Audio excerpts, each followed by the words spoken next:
بسم الله الرحمن الرحيم ودكتور إبراهيم نونو عبدي ماركتي هو خبير حق السونوغرافي مع التصاعد كان بدأ دكاترة حدا كشف مجالات المقدشة sidaas daraadeedna marka muxuu ahaa waxaan jeclaan lahayn hadduu alla idmo inaan si taxana ah idinku soo gudbino barashada ultrasoundka ama macnaha ecography wax loo yaqaano ama maaragtay muxuu ahaa si aad maaragtay dhalinyarada soo koraysa ama jiilka soo koraya uga faa'iidaystaan hadduu alla idmo annagana ilaahay maaragtay noo saaro miisaankeena xasanadka inuu saaro insha allah hadduu alla idmo okay waxaad la socotaan ultrasoundku inuu yahay mid ka mid ah tuulasha ama maaragtay waxa loo isticmaalo si loo gaaro confirmation oo ah si diagnosis loo gaaro sidaad la socotaan ultrasoundku waa wax maaragtay muxuu ku shaqeeya koronto ku shaqeeya kana samaysan ilaa iyo laba qaybood buu ka samaysan yahay labada qaybood uu ka samaysan yahay badanaa marka waxa waaye qayb ah shaashadii iyo qayb ah gacan okay iyo qayb ah gacan haddaba marka qaabkeedu u shaqeeya markiisa qaabku u shaqeeya waxa waaye qaybta gacanta ah waxaa loo yaqaanaa transducer okay transducer baa loo yaqaanaa transducer ama waxaa loo yaqaanaa bro magacaas baa loo gaabsha laakiin kan waxa caadi waxa waaye monitorkii caadiga waa monitor okay marka waa maxay marka shaqada ay qabtaan sidaad la socotaan koronto ayaa waxay soo gashaa monitorka kadib korontadii buu monitorka qaadaa wuxuu u geeyaa maaragtay muxuu ahaa kii probkii ama wuxuu u geeyaa maaragtay muxuu ahaa transducerkii kadib transducerka gudihiisa waxaa ku jira kuwa la yidhaahdo piezoelectrical baa ku jira okay piezoelectricalkaas ku jira iyo maaragtay muxuu ahaa crystallis baa ku jira crystalliska kristaladaas ayaa waxa ku dhacaya marka inay gariiraan kadibna oo meeshaasi ka samaysanto hirka samaysmaya marka waxa waaye waxa loo yaqaano mechanical okay sidaas daraadeed waa maxay koronta u timid kadib korontadii wuxuu bedelay mechanical buu bedelay kadib markii la saaro qof ultrasoundkii markii qof la saaro qofkii asagana meeshii la saaray wuxuu soo celinayaa marka image buu soo celinayaa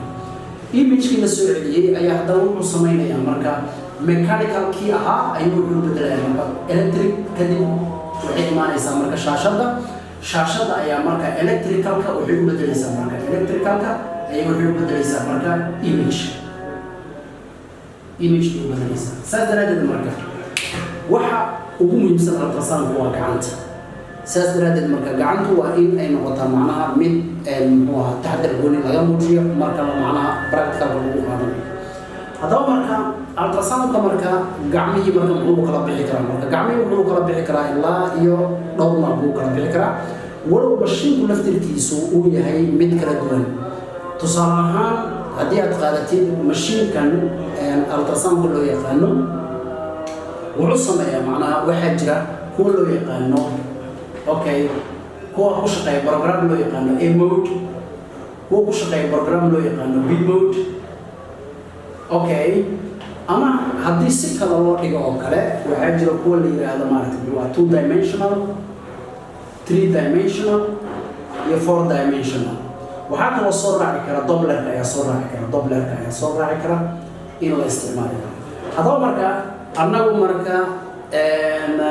midda aan anagu baran doono ama ultrasoundkeena aan baran doono ama aan rabno lecturekeena inaan kusoo qaadano waa maxay waa midka loo yaqaano 2 dimensionka okay 2 dimensionka ama B mode-ka kaas ayaa ah marka muxuu ahaa midka lecturekeena uu ku bixi doono waa laga yaabaa inaan mararka qaarkood soo qaadano dopplerka saas daraadeed balse laakiin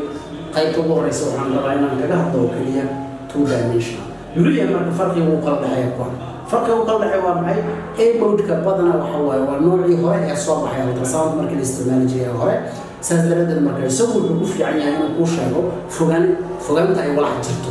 ayuu kuu fududeynaya inuu kuu sheego kale halka macnaha kuwan ay fogaanta aysan saas kugu sheegi karin oo kale saas daraadeed marka wuxuu leeyahay marka nooca uu ku shaqeeya B mode mararka qaarkood waxaa soo raaci kara nooc kale oo la yidhaahdo M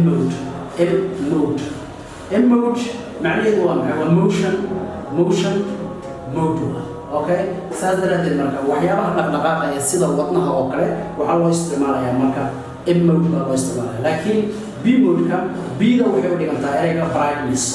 brightness bay u dhigantaa saas daraadeed marka midab bright ama grayscale ayaad ku arkaysaa waxa loo yaqaano muxuu ahaa image-ka